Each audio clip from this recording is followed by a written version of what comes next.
Life of Rizal.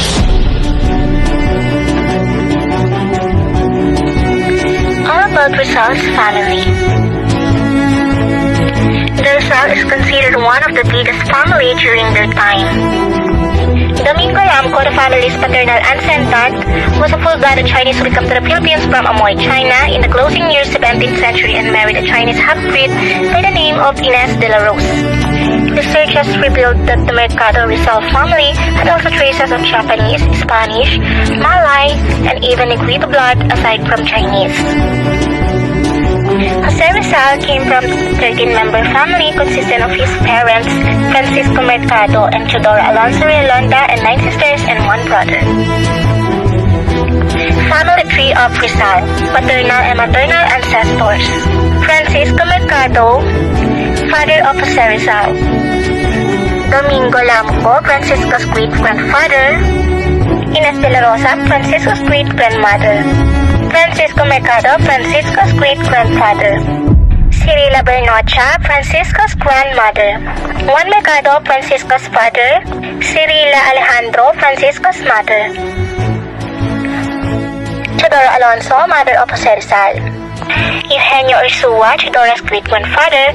Benigna, Teodora's great-grandmother. Manuel de Quintos, Teodora's grandfather. Regina, Teodora's grandmother.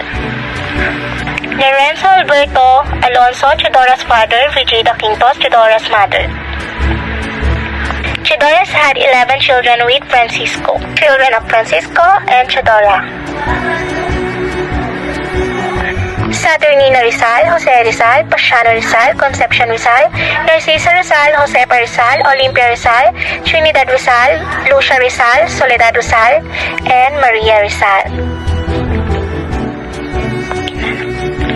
Saturnino Rizal, 1850 to 1913, eldest child of the Rizal. Pasiano Rizal, 1851 to 1930, only brother of Jose Rizal, and the 7th child. Narcisa Rizal, 1852 to 1939, the 3rd child. Olympia Rizal, 1855 to 1897, the 4th child. Lucia Rizal, 1857 to 1990, the 5th child. Maria Rizal, 1859-1945, the 6th child. Jose Rizal, 1861 to 1896, the 2nd son and the 7th child. Concepcion Rizal, 1862 to 1865, the 8th child. Josepa Rizal, 1865 to 1945, the 9th child. Trinidad Rizal, 1868 to 1951, the 10th child. Soledad Rizal, 1870 to 1929, the youngest child.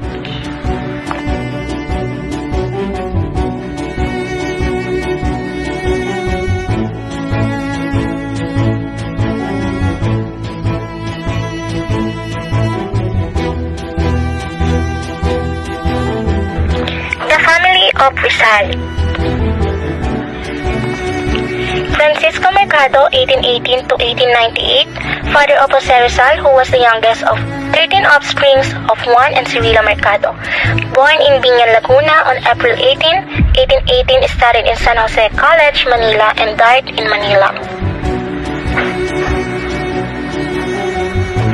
Teodora Alonso, 1827 to 1913, mother of Jose Rizal, who was the 2nd child of Lorenzo Alonso and Brigida de Quintos. She studied at Colegio de Santa Rosa. She was a business-minded woman, courteous, religious, hard-working, and well-read. She was born in Santa Cruz, Manila on November 14, 1827, and died in 1913 in Manila. Saturnino Rizal, 1850 to 1913, eldest child of the Rizal Alonso marriage, married Manuel Timoteo Hidalgo of Tanuan, Batangas. Pasiano Rizal, 1851 to 1930, only brother of Jose Rizal and the 2nd child.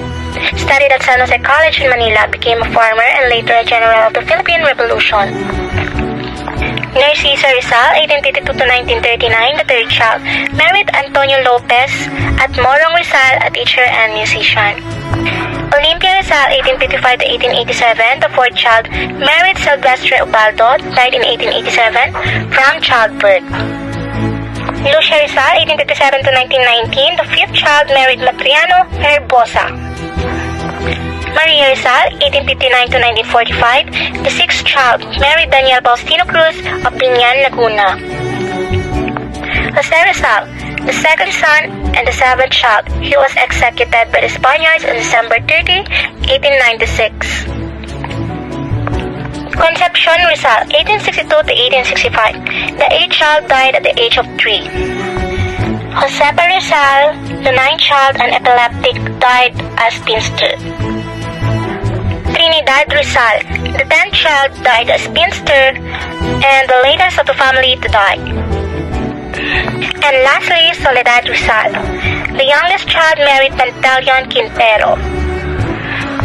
This is the family tree of Jose Rizal. I hope that you've learned a lot on this video. Thank you for watching. Paalam!